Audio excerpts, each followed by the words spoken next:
Okay, so I am all about having really good food, but I'm also all about being a working mom who needs some convenience. So I absolutely love that these mason jars, dispensers are absolutely perfect. We keep them right on our table, right in our little lazy Susan in the middle, so they're available whenever anyone wants to add them to their meal.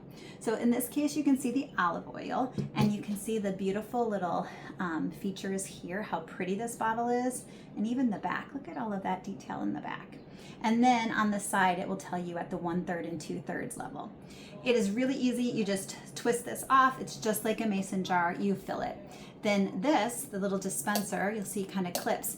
But when you want to go ahead and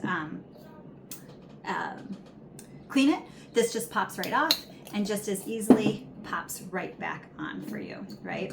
And then you have it right back. Let me make sure I get it lined up correctly. There we go, and it pops right back on, right? And then it just pops back and forth for you. Okay, so let's show you what it looks like. So here is a bowl, a clear bowl, and you can see how easily that pours. And then I just lift it up. You're not gonna see, look, there's no residue there. There's nothing there, right? So I don't have any mess. I'm not gonna get the top messy. Even if I do, it's so easy to clean, right? And you can see right here. Now let's show you a little darker. This is a flavored oil that we use also. So again, let's just watch what happens. I go ahead and I tip it. It opens it up automatically. And you can see here the two oils.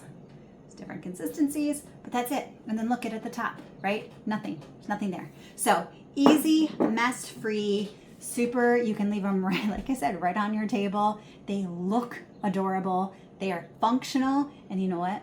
They help you have that good food when you're always on the go. So if you're looking for something, an oil dispenser, I highly recommend you get these for yourself. You're not going to be disappointed.